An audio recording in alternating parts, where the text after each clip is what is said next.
Bon anniversaire.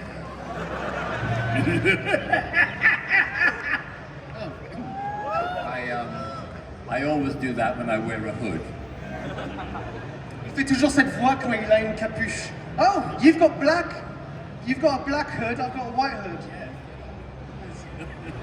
Donc, bienvenue, Ian. Merci. What's your favorite French word? Just a little icebreaker. Le mot préféré français, c'est quoi? Oh, c'est très difficile. Bonjour. Bonjour. Simple, simple. Et bonsoir. It does the job. Et bonne nuit. So it's the 20th anniversary of Revenge of the Sith. Sure is. And personally speaking, it is actually my favorite. Really, it's mine too. It is my favorite. And when it first came out, I was at school and people were angry that it was my favorite. For some reason, why? They wanted, 4, 5, and 6. That was the OGs. Oh, yeah.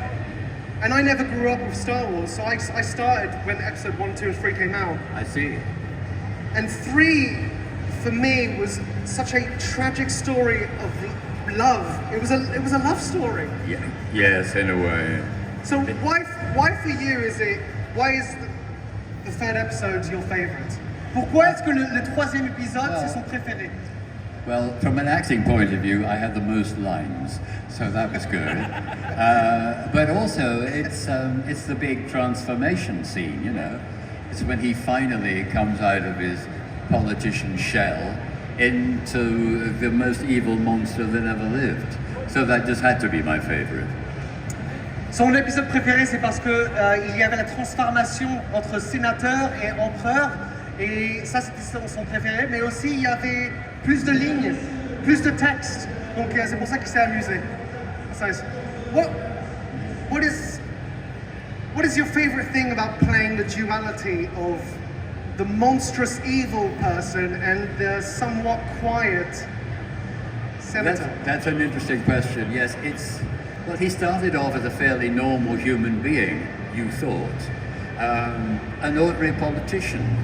And then as it goes on, you realize this man is being really rather hypocritical. And then by the time we get to imperial status, at the end of Revenge of the Sith, he has gone mad with power. And what's interesting about it is, just from my point of view as an actor, is portraying somebody who's always wanted to be the most powerful creature that ever lived, but he plays a very long and subtle game to get there and uses, wait for the surprise, democracy to achieve his horrible authoritarian ends. And frankly, there's a lot of that about. Donc il y a beaucoup de authoritarianism, je ne sais pas comment on dit ça, mais en ce moment les États-Unis ressemblent un petit peu au monde de Star Wars. Et une des choses qu'il adorait, c'était jouer la dualité entre le sénateur et le empereur. Mais bien sûr, le sénateur savait qu'il jouait un long jeu. Tu vois, il savait qu'il voulait être empereur de l'univers. Et donc, en tant que comédien, c'était un plaisir. Voilà. Il y a des questions pour le... Oui, bien sûr. Okay, we'll go straight for questions. Hello, very nice to meet Hello. you. Yeah. Here's my question. What was it like to play in movies like Sleepy Hollow from Tim Burton and The Lost City of Z by James Gray? Can you just give me that again? It's just I'm a little difficult to hear. Your English is good. So he's asking about what was it like to play in other movies like Sleepy Hollow? Yes. What was the transition? C'était comment la transition entre, disons, Star Wars et jouer Sleepy Hollow? Parce qu'il est connu pour Palpatine. Well, yes, I mean, I'm an actor. I like to do lots of different things. And usually when you finish one job, you hope the next job will be as different as the last one. And you never quite know what it's going to be. And Sleepy Hollow was a good example. He was a sort of terrified doctor. So to go from, the biggest monster that ever lived to a terrified doctor is a big contrast. That film was fun too, because there were lots of other actors I knew very well, and we all had a ball thanks to Tim Burton and of course Johnny Depp. So it's true, every time you do something and something else is different, and maybe with more of a comic edge, i.e. funny, that's very rewarding. And I just like to do as many different things as often as possible. quand tu es comédien et acteur, c'est toujours un plaisir de jouer des autres personnages. Et donc dans Sleepy Hollow, c'était un docteur qui avait un peu la trouille et il y avait un peu d'humour, donc c'était complètement différent à Palpatine. Et aussi, Ian McDermott, il vient d'une carrière de Shakespeare, il a fait plein de Shakespeare. I don't know how many Shakespearean plays you did before you even entered the screen, but you were pretty renowned on the Shakespearean Yes, world. and I was a member of the Royal Shakespeare Company in Stratford-on-Avon for a long time. And if once you got that, as it were, after your name, people think you're a Shakespearean actor. It's a little more complicated. How many different characters in the Shakespeare catalogue have you played? Yes, well, I've gone from the magician Prospero to various other parts. And I suppose the one that I always have a longing to play, Claudius in Hamlet was another play. He's not a very nice person, but you can see his point of view. But the one that awaits me, I hope one day, no plans yet, I'll let you know, that excites me the most is King Lear. And the thing about that part is he's exactly the age I am now. So I wouldn't have to do any old acting. which is always a good thing when you're acting. But the thing about Shakespeare is, some of you may feel, well, it's a bit daunting, it's a little bit complicated. It's not really, if you can get a bunch of good actors, because he writes brilliantly, and the feelings and the thoughts and all of the ideas that you'd have in a contemporary play are there. And I think our job as actors is to make it as real and accessible to you as possible. So if I ever get to do King Lear and you happen to be around somewhere in the United Kingdom, come and see it, and if I don't make it accessible to you, I'll give you your money back. Donc il a fait plein de rôles de Shakespeare et bien sûr il y a tellement de diversité. Il a joué Prospero par exemple dans The Tempest et un rôle qu'il aimerait bien jouer, qu'il n'a jamais joué, c'est King Lear. Et King Lear c'est le roi qui perd son empire et après il devient fou. That's right, he loses his empire and then he becomes crazy. Et donc ça c'est un rôle qu'il aimerait bien jouer parce qu'il a maintenant l'âge à jouer King Lear. Et ce qui est chouette, c'est pas le mot, mais ce qui est super avec le monde de Shakespeare, c'est que c'est contemporain. En fait, les thèmes sont universels. Et ça peut être un peu dur à comprendre au début, mais quand tu as des talents, des comédiens talentueux, ouais, ça résonne et ça bouge très beau. Une chose que, a thing that I would like to ask you then is, I was going to do a little test with you on your Shakespeare knowledge. Je vais le tester sur Shakespeare. Oh no. A little test from As You Like It. 'Tis such fools as you that makes the world full of ill-favoured blank. What am I supposed to do? You have to fill in the blank. Oh, I can't do it, sorry. No? No. Should we skip this whole thing? Let's, shall we? Should we do it? Yes, good. But you know what? This is a gift. This is a gift. All of Shakespeare's insults. Oh, thank you. C'est tous les insultes de Oh, Shakespeare. yes. I'll work on this. Mais Yes. It's not, he hasn't just chosen the easy ones. I could die in front of you if you went on with this. Good. I'll look at them at home, and the next time we meet, I'll have every answer. Hey, I wasn't sure. On n'est pas ici pour Shakespeare, donc on va arrêter ça. Mais c'était un petit test. It was a little test. Let's just now transition from Shakespeare. Yeah. Which Shakespearean play is most like Star Wars? I suppose it's hard to answer that question because so many have so much in common with Star Wars' journey, if you think about it. I suppose Macbeth, maybe. That's about a guy who, rather like Anakin, really, who starts off well and good up to a point, but there's always something in him that's not quite right, and they both are, very ambitious.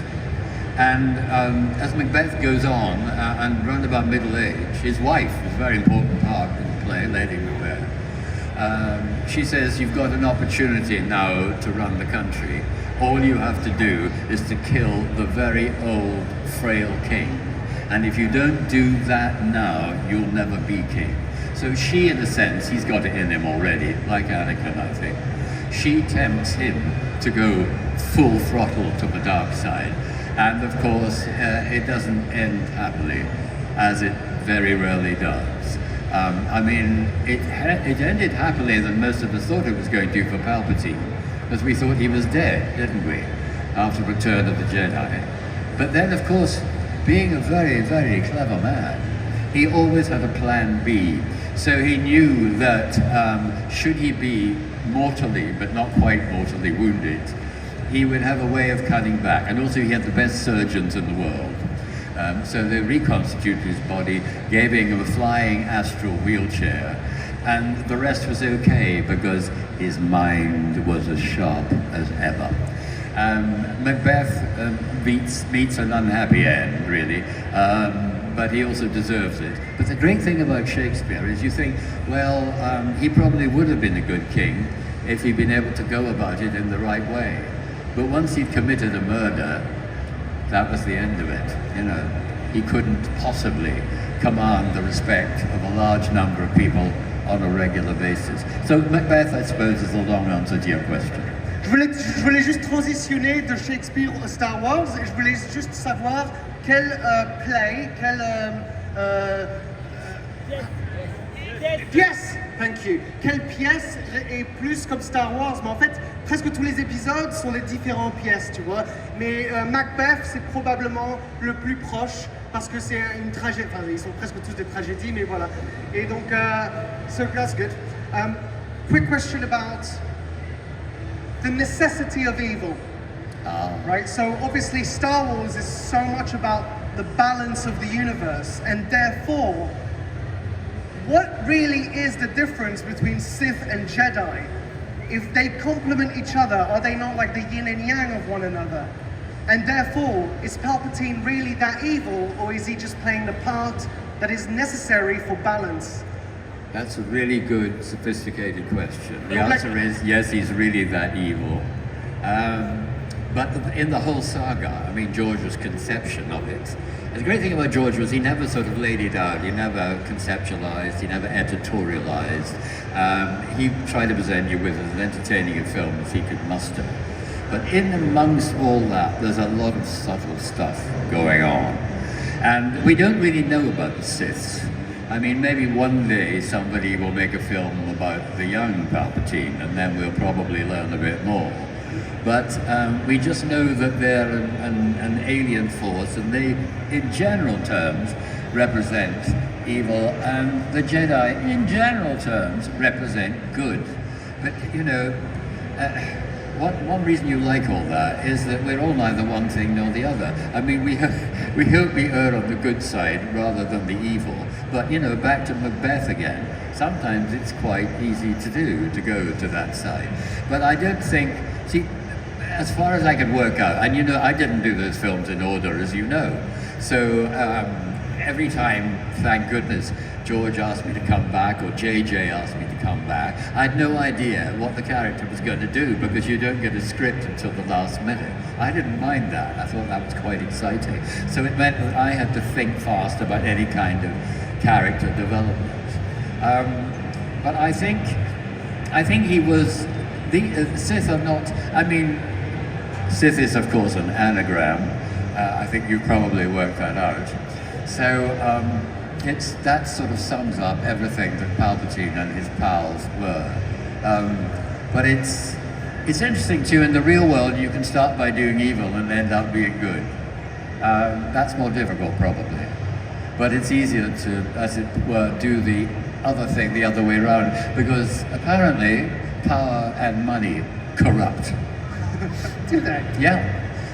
Donc j'avais demandé la question que c'est quoi vraiment la différence entre un Sith et un Jedi, parce que bien sûr les Jedi sont les bons et les Sith sont le mal, mais ils ont besoin des deux en fait. Si l'univers de Star Wars est à propos de la balance dans l'univers, les deux ont besoin d'être réels, ils ont besoin d'exister. Donc est-ce que vraiment Palpatine c'est un méchant ou pas? La réponse est oui, apparemment, c'est un méchant. Est-ce qu'il y a des questions? Yes. What was your favorite moment as Palpatine? There were a few of those, but the favourite one, to be honest with you, was a scene in the opera. You know, when we were all watching, when we filmed it, we didn't know what we were going to watch. You know, I said to George, what's going on? He said, well, I know what's going on. I said, okay, fine. And later on, I discovered it was a squid ballet. I'm kind of glad I didn't know that in advance, but there you are. But the great thing about that scene, it was supposed to be originally in an even bigger office than the ones you'd seen before. And George said, you know, I've had enough of offices, let's go to the theatre, you'll like that, Ian, you know, referencing previous remarks. So I said, well, that sounds good. And what was really good about it was, because Anakin and I, we were just on, well, we were like this. I was in your position and he was here, and we were in two simple chairs, not as luxurious as these wonderful sofas. And the opera, as it were, was where you are.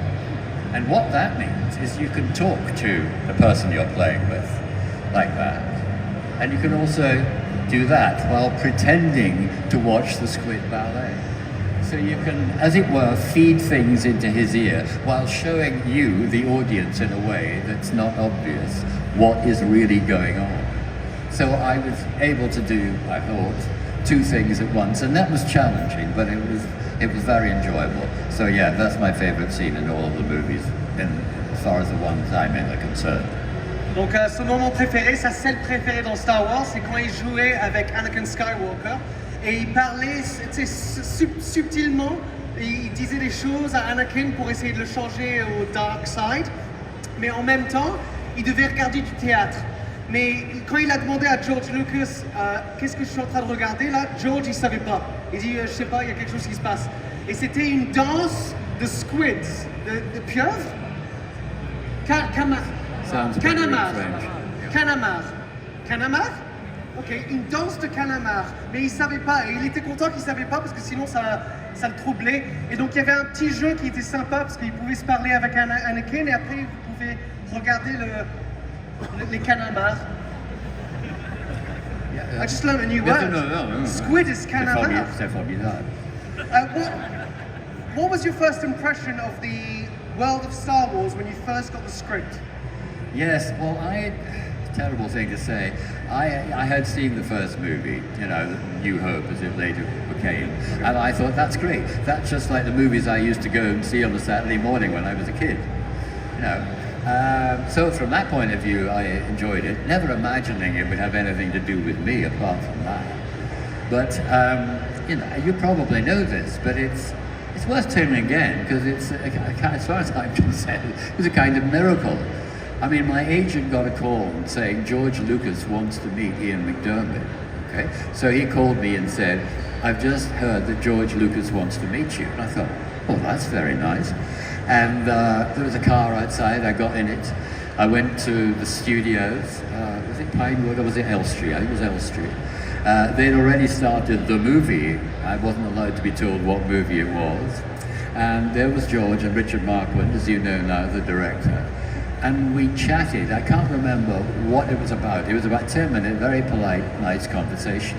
He didn't talk about his film, anybody's film, my acting, anybody's acting.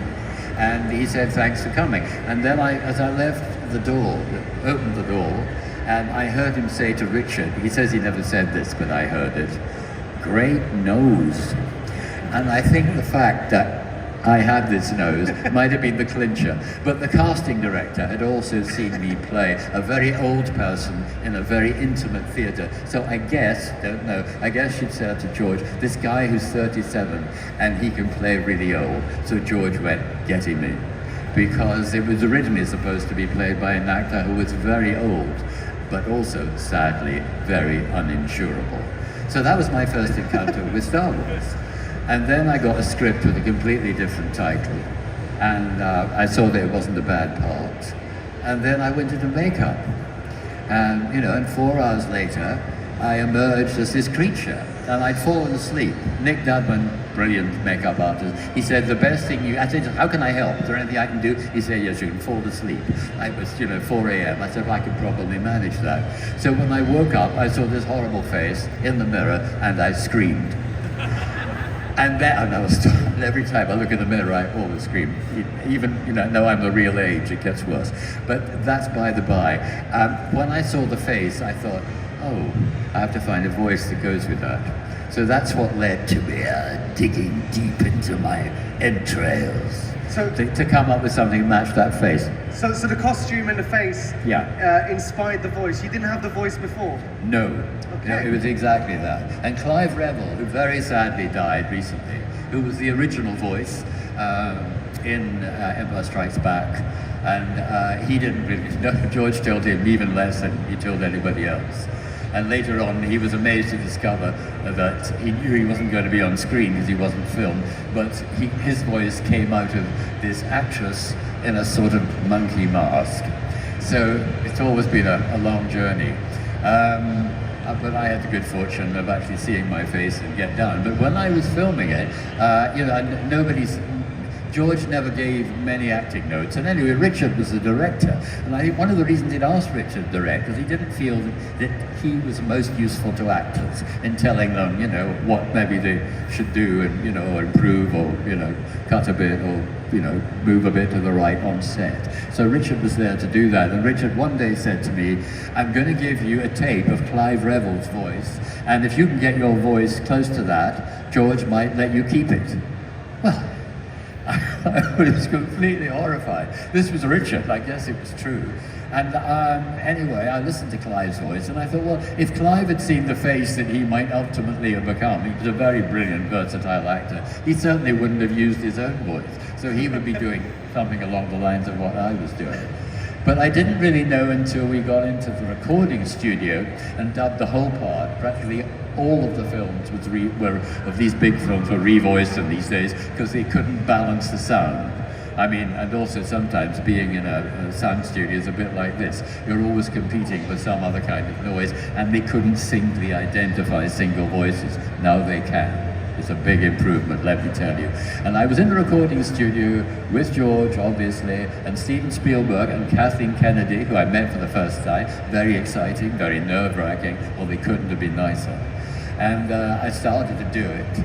And Steven sort of said out loud, he didn't really turn to her, he went, "My God, he's so evil!" So I thought, I guess I'm going to keep my voice. So there you are, that's the history of the ultimate history of the voice. And then on, of course, it was a big advantage to have gone down there, when I could just sort of talk like me later on. So that was another, character development that I knew nothing about. Je vais pas pouvoir traduire tout là, mais I said I don't think I'll be able to translate all of that. Why not? I'm going to try. No. J'avais demandé en fait au début c'était quoi sa réaction quand il a reçu le texte pour la première fois. Et il avait déjà vu Star Wars, donc il avait déjà confiance que ça allait être un bon film. Et quand il a fait l'audition, la chose qu'ils leur ont dit, quand il a reçu une note, c'était un superbe nez. Il avait un superbe nez apparemment. Et en fait, il a trouvé la voix quand il a reçu tout le maquillage. Donc, moi, je croyais qu'en fait, il avait déjà la voix. Mais en fait, non, c'est la voix qu'il a trouvée après qu'il est... En fait, quand il était dans le maquillage, il a pu s'endormir. Donc, il s'est endormi en tant que Ian McDiarmid. Et après, il s'est réveillé et il était Palpatine. Il y avait tout le maquillage et tout ça. Et il a eu peur. You actually was scared, right? You jumped when you saw yourself. Yeah, exactly. I can't believe it. It's a horrible sight. It still is. And so, et donc il a trouvé la voix quand il s'est vu. Et au début, Palpatine n'avait pas une voix qui ressemble au visage de Palpatine. C'était une voix assez normale. Et il savait que le comédien n'allait pas jouer cette voix s'il avait vu à quoi ressemble Palpatine. Donc lui, il a fait la décision de changer la voix en fait. De changer la voix. C'est Patrick Bruel ça? What weird reference. Donc voilà. Il y a une autre question? Oui, monsieur. Hello, my lord. Can you act the scene when you become emperor? What now? Yes. No, you have to pay me, and you haven't got. That's linguistics. And I don't accept checks. Il a demandé s'il pouvait jouer Palpatine sur scène, et bien sûr que non, parce qu'on le paye beaucoup pour faire ça. Donc non. Il y a quelqu'un qui a une question? Oui, monsieur. I was wondering, what was it like to transition between Palpatine to the Emperor? You said in episode 3 was the transformation between the two characters, and it's one character, but what would it like to do the transformation? Yeah, can you tell us a little bit more about your transition from one character to the other? Un petit peu plus sur la transition entre les deux personnages. Yes. Well, the thing is, of course, as you know, he was always the one character. Even when I was playing the senator at the beginning, he was underneath. And George said a very interesting thing, George Lucas, when we were, you see, he said, he wasn't very good at speaking to actors. He gave me lots of help. And in this particular way, he said, you should think of your face, Ian's face, as Palpatine. We didn't know, he was going to be emperor, but as Sidious as Mask. So in other words, all of this that you still see, and indeed the voice, and indeed the eyes, that was the most helpful bit of all, I should see as if there was something inside me that was wearing that. Now, that sort of note for an actor is just amazing. You think, yeah, I know what you're doing. It also meant, not that I was going to anyway, I didn't have to do sort of sly bits where you thought, anyway, you all knew I was going to be emperor in the end. But I'd have to do sly evil bits. I could just make him even more straight, even more charming, even more with a nice sense of humor, even more getting on with everybody and being so loyal to the princess. And I was going to do that anyway, but actually getting that image from George was enormously helpful.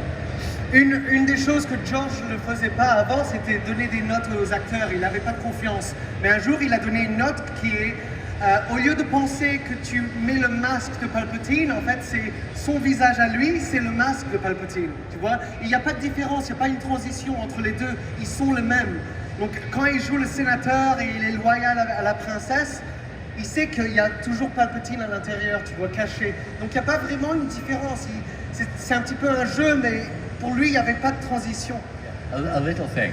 There was one moment, I think you all probably remember it, when the Sidious Palpatine inside escaped when he was just being, the politician.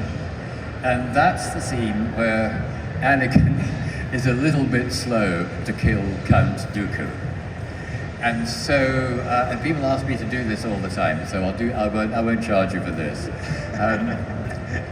We did many takes when I, was persuading him to kill Dooku in a very sort of, straightforward politician-like way. And then on the nth take, I went, do it! And George went, that's the one.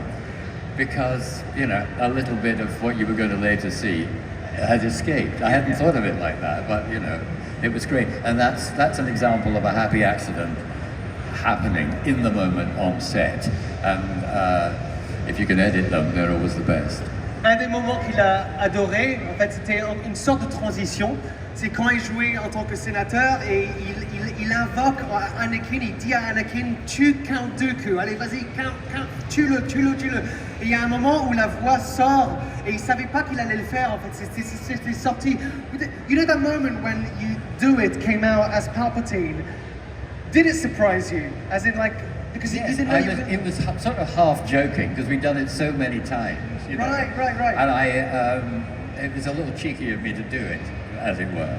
And it just, and I thought, well, I'll have to do that again, that wasn't right. But George immediately sensed that something had happened. And it didn't mean he was going to use it in the final, edit of the film, but he did. So it was. Yeah, ultimately you had a few takes where you said it as you wanted to say it. Yes, exactly. Well, you see, it was never going to stop. I was going to do it again. So Ian was slightly, losing my patience. I'm an actor, we do things over and over again. But and he said, always trying to do it in a different way. But the one I thought was probably least successful as the Chancellor turned out to be most successful because of what we've just talked about. Let me ask you, what challenges did you come across having Palpatine underneath your skin, Ian McDermott? Because you learned so much about the manifestation of evil. Essentially, that's what Palpatine is. Yes. So after being with him for so many years, he is in you. Yeah. So how do you play with the relationship that you have within of Palpatine and Ian?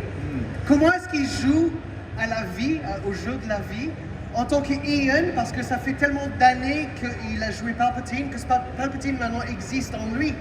Et donc comment est-ce qu'il peut réconcilier la façon dont il s'engage avec la vie en tant que quelqu'un qui a aussi un peu de evil en lui, un peu de mal. Well, it's true, I think, that most actors really like playing bad guys. You know, particularly British actors, I think. There's something, don't quote me, I know you won't, there's something releasing about it, I suppose. Also, a friend of mine who's actually with me today, I watch a lot of politics on television. It's not the politics I watch, it's politicians. And he says, how can you watch all that stuff? God, they just go on, they say the same things, they lie, and so on. But I suppose as an actor, I'm sort of observing how many different ways people can not tell the truth. You know? People can, as it were, go down a path that you think, no, that's not right. And I dare say I'll put the TV on in the room tonight and see somebody on CNN or BBC or something, and I'll think, that's interesting. I don't believe a word he's saying, but I see what he's doing. So as an actor, that's always been interesting to do. But I used to get parts before I played Palpatine that sort of encourage you to explore that sort of thing. I suppose the most obvious one was Satan in Milton's great poem, Paradise Lost. And he is the fallen angel, of course. And, God kicks him out because he's in danger of becoming too powerful. And Satan never forgives God. And then we're back to Revenge of the Sith. He spends his whole time trying to get back at him, seeking revenge. And that's another, we haven't talked about that yet, but that's another quality you notice in politicians. If they haven't got their way and they know certain people have stood in their way, when they do get to positions of power, they stamp them right into the ground. Une des choses qu'il aime bien explorer avec maintenant sa sagesse de ce personnage comme Palpatine, c'est voir les réflexions dans les politiciens autour du monde. La façon dont il trouve des moyens à ne pas dire la vérité. Et il aime bien, il aime bien voir ça parce que c'est une exploration en tant que comédien de voir comment le mal peut se manifester dans les politiciens et tout ça. Donc I think the word forgiveness means nothing to them. Le mot forgiveness, se pardonner, ça n'existe plus dans leur vocabulaire en fait. A couple more questions and then I believe you're going to have to shoot off. Yeah. How long have you got? I don't know, what time is it? The infinite. You've got. I don't want to disappoint this very long queue of people at the table. It's 1:35. That's in fact. Okay, 5 minutes, whatever. Okay, 5 minutes. Donc, il y a des autres questions. Est-ce que c'est possible de venir un peu plus près parce que je peux. Passez le micro, s'il vous plaît.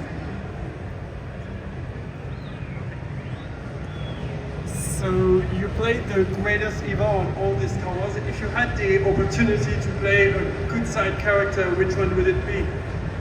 Jesus Christ. Yeah. No, that's not good enough. I'd only settle for God. I know he is God, but you know what I mean. His dad. Il aimerait bien jouer Jésus ou Dieu. J'ai oublié de traduire ça, mais il a joué Satan dans une performance de Paradise Lost, Paradis perdu par John Milton. Donc, so you actually play Satan. You'd like to play God. You'd like to play Jesus. Yeah, you know. I mean, I'm up for anything, really. You know. Why not? Il y a des autres questions?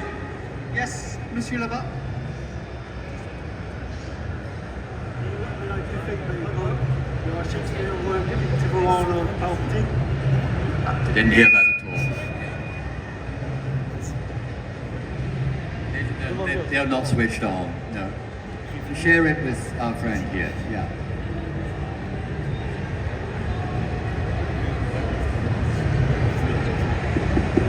Hello. You're switched on. Yeah.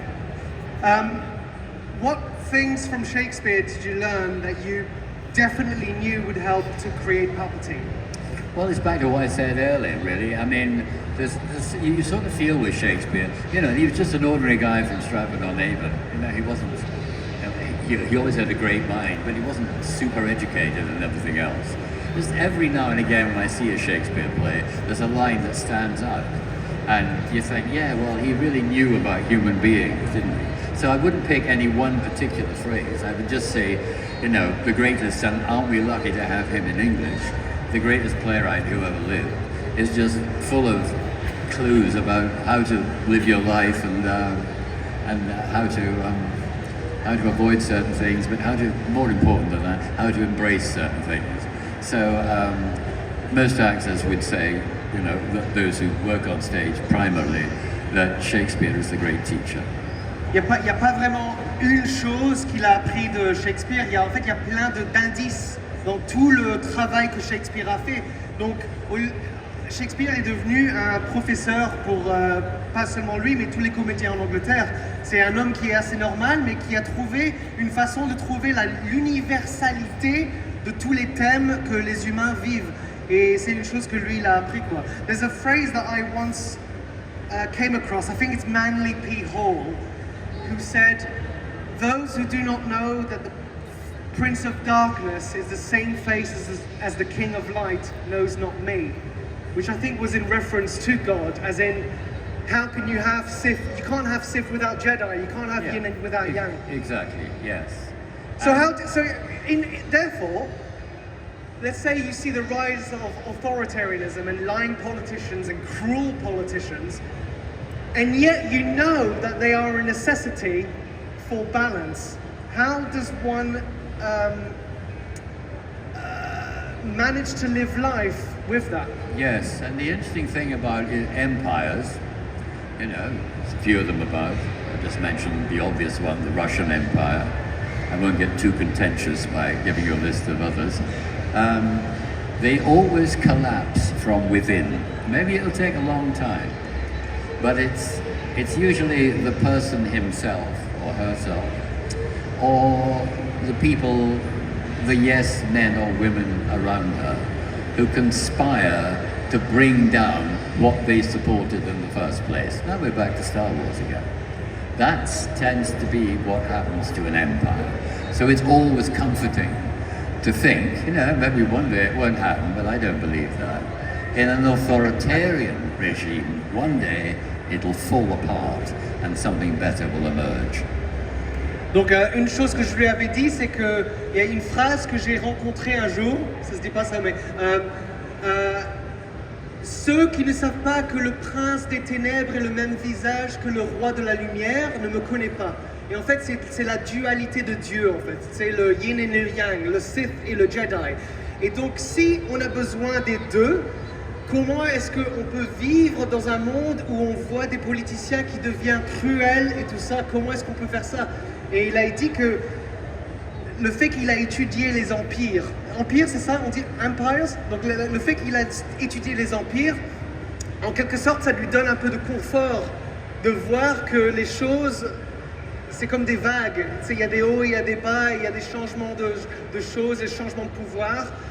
Bien sûr on ne veut pas voir le Sith dans notre monde, nous peut-être, mais c'est une sorte de confort que les histoires que lui fait dans Shakespeare, dans Star Wars, il y a aussi dans nos histoires, et en fait c'est un confort. Yes, I mean, your country is a very good example. All those years ago, the end of the 18th century, it was very bloody, and it took a while, you know, but it got better. Ouais, donc un exemple, c'est l'Empire de la France. Après Napoléon, il a envahi presque tous les pays, il a essayé la Russie, il a perdu. Mais ça, c'était un exemple en fait. Donc la France a perdu beaucoup de gens, c'était une bataille très saignante, ça se dit ça, mais tout d'un coup, les choses regrandissent, tu vois, il y a l'hiver, et après il y a le printemps, il y a l'été, tout ça, donc c'est des vagues, it's just waves, it's balances of changes. Absolutely, just One more question, une question et on partit. yeah, one more. Yeah. One more question, it better be good. Yes. Oui, monsieur. Est-ce que vous avez été bouleversé quand alors, votre personnage est mort dans l'ascension de la force, l'ascension de Skywalker dans l'épisode 9? S'il vous plaît. Très bonne question. Et merci de l'avoir fait en français, comme ça je ne dois pas le traduire. How did you feel about your death in the latest episode? I'm still alive. No. I am in my soul. No, his soul's still alive. It's floating around somewhere. No, I think he's had it this time. But you know, as I said, he had Plan B when the first thing happened to him, his horrible injuries. So it would be very difficult to imagine he had a Plan C and a Plan D after what happened to him, his face and his body. Thank you, granddaughter.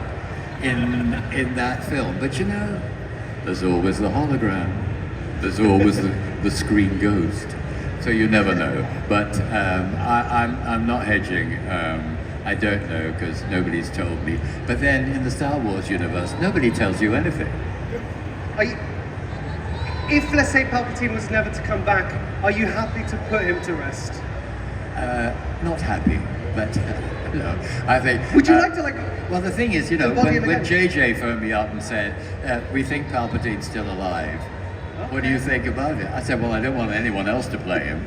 So yeah, right. That would probably. One day, I hope that a younger, very skilled, of course, actor does play him in his young incarnation before he reached 50 or whatever I was when I was the senator for the first time. Donc il a frimé là, il a dit quand JJ m'a téléphoné. Oh, that was so cool when JJ just called me. Yeah, sorry, Mr. Abraham. He's So JJ to everybody, not just to us. Donc JJ l'a téléphoné, il a dit qu'il croit que Palpatine est toujours vivant, donc on va voir ce qui va se passer dans le monde de Star Wars, parce qu'il y a toujours des hologrammes et tout ça, et bien sûr l'esprit de Palpatine vit toujours, donc on ne sait pas ce qui va se passer. Palpatine avait déjà un plan B, et peut-être qu'il y a un plan C, mais probablement pas. Mais je crois que Ian, you would like to play Palpatine again, of course. Well, you know, he's been a large part of my life. I wouldn't mind if he was a little part of my approaching death. Oh, that was more. Oh, that's beautiful. No, that's good. I like that. Palpatine a fait vraiment beaucoup de partie de sa vie. Et maintenant qu'il approche sa mort, ça serait sympa que Palpatine serait là aussi. Donc voilà. I've got no immediate plans to die, by the way, just in case any false rumors. Il n'a pas de plan à mourir, donc on verra. Peut-être qu'il y aura temps de jouer Palpatine. Mais mesdames et messieurs, Ian McDonald! Mesdames et messieurs, merci beaucoup.